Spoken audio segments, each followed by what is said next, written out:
వంట చేయబుద్ధి కానప్పుడు వేడి వేడిగా సాంబార్ రైస్ చేసి పెట్టండి. అద్భుతంగా ఉంటుంది.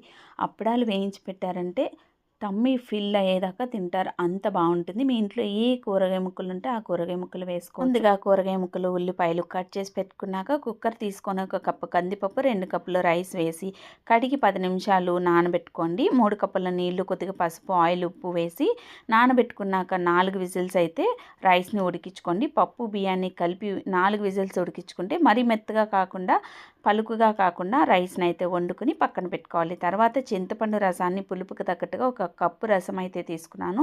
దానిలోకి సాంబార్ కారము, పసుపు, ఇక్కడ చూపించిన మసాలాలన్నీ వేసి కలిపి పక్కన పెట్టుకొని, మరొక బాండీ పెట్టుకొని ఆయిల్ వేసుకొని పోపు దినుసులు వేయించుకున్నాక ఉంటే సాంబార్ ఉల్లిపాయలు వేసుకోండి. లేదంటే నార్మల్ ఉల్లిపాయలైనా పెద్ద ముక్కలు కట్ చేసి వేసుకొని ట్రాన్స్పరెంట్గా అయ్యేంత వరకు ఉల్లిపాయలు వేయించుకున్నాక కూరగాయ ముక్కలు మీకు ఏ ఉంటే అవి అవైలబిలిటీ ఉన్నవి ఉప్పు వేసి కాసేపు మగ్గించుకోండి. తర్వాత వేడి నీళ్ళు పోసి కూరగాయ ముక్కలను అయితే ముందుగా ఉడికించుకోండి. మస్ట్గా మీ దగ్గర ఉంటే గుమ్మడి ముక్క వేసుకోండి. టేస్ట్ చాలా బాగుంటుంది.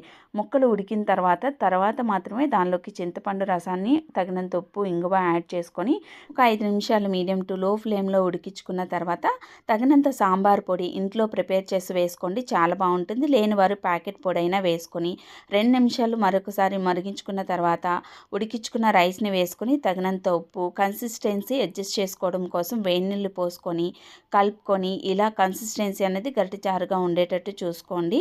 మూత పెట్టేసుకొని 10 నిమిషాలు లో టు మీడియం ఫ్లేమ్లో కుక్ చేసుకోండి. అడుగు మాడిపోకుండా. ఆ తర్వాత స్టవ్ ఆఫ్ చేసుకొని కొద్దిగా నెయ్యి వేసుకొని సన్నగా తరిగిన కొత్తిమీర, కరివేపాకు వేసి స్టవ్ ఆఫ్ చేసేసుకొని వేడిగా అప్పడాలతో సర్వ్ చేసుకుంటే సూపర్ టేస్టీగా ఉంటుందండి. సాంబార్ రైస్ కదా అని స్కిప్ చేయొద్దు. తప్పకుండా ట్రై చేయాల్సిన రెసిపీ. నచ్చితే ట్రై చేసి లైక్ చేయండి.